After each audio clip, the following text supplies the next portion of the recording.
تو ایک بہت یہ امت کی باتیں ہیں کہ 20 تراویح، سینکڑوں سال سے امت کا عمل 20 تراویح آ رہا ہے۔ تراویح کا نام جو پڑھا مجھے یوں لگتا ہے کہ اہل مکہ، یعنی اہل مکہ جو تھے نا، وہ 4 تراویح پڑھ کے ایک طواف کرتے تھے، تو وہ آرام کے لیے ہوتا، ترویحہ آرام، تھوڑی دیر کا آرام۔ تو 4 تراویح کے بعد ایک طواف کرتے تھے، وہ چھوٹا سا طواف 10 منٹ میں ختم ہو جاتا تھا، اور پھر 4 تراویح پڑھتے تھے، پھر طواف کرتے تھے، پھر 4 پڑھتے تھے، پھر طواف کرتے تھے۔ یہ صحابہ کے تھوڑے بعد کے دور کی بات۔ تو مدینے والوں کو پتہ چلا کہ مکے والے تو یہ کرتے ہیں، وہ کہنے لگے اساں کی کریے؟ انہوں نے کہا اسی 40 تراویح پڑھیں گے، 40 رکعت۔ وہ 40 رکعت پڑھتے تھے۔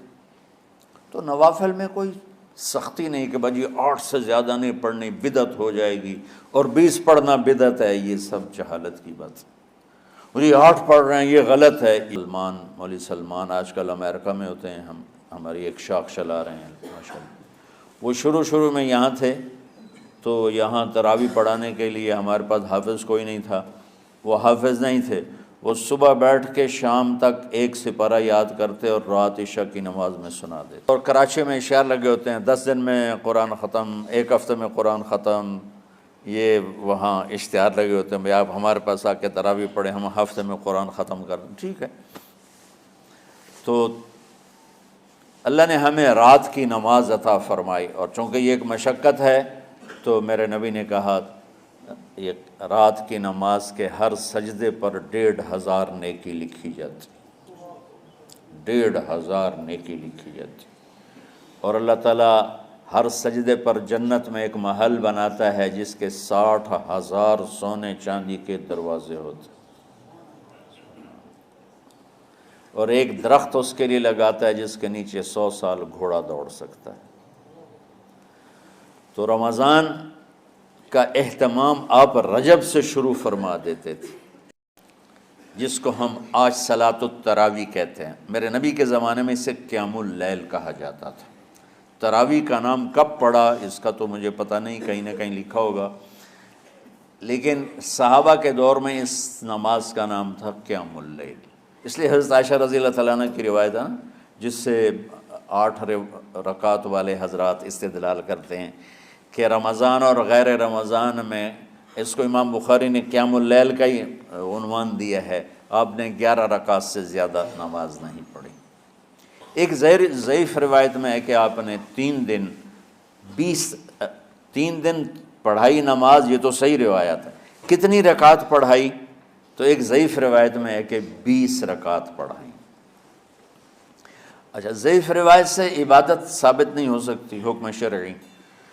تو جب حضرت عمر رضی اللہ تعالیٰ عنہ نے سب کو، اب میرے نبی کے دور میں 3 دن کے بعد آپ تو آئے نہیں کہ کہیں فرض نہ ہو جائے، تو صحابہ اپنے طور پر قرآن سنتے تھے ٹولیوں میں۔ صدیقی دور میں 2 سال وہ فتنوں میں گزرا، تو اس میں بھی اسی طرح چلا کہ ٹولیوں میں ہوتے تھے۔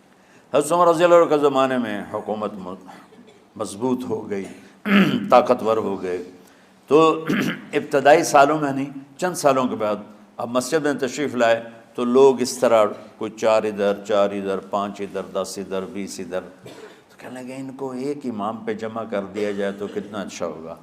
تو آپ نے سب کو اکٹھا کیا اور ابی بن کعب رضی اللہ تعالیٰ عنہ کو امام بنایا، اور سب کو ایک نماز پہ جمع کر کے 20 رکعت کا حکم عطا فرمایا۔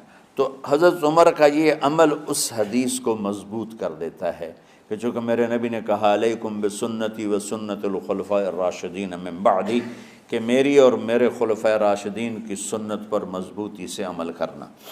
تو حضرت عمر کا جو 20 رکعت طے کرنا ہے، اگر ان کا اپنا اجتہاد ہے تو بھی ہمارے لیے عمل کے لیے کافی ہے، اور اگر ان کو یہ یاد ہے کہ میرے نبی نے 20 پڑھی تھیں تو اور زیادہ اچھی بات ہے۔ لیکن بہرحال جو 8 پڑھتا ہے ہمارا اس پہ بھی کوئی اعتراض نہیں، چونکہ وہ بھی حدیث کے ساتھ بات کرتا ہے۔ اور باقی پوری امت 20 پڑھتی ہے، ان پر بھی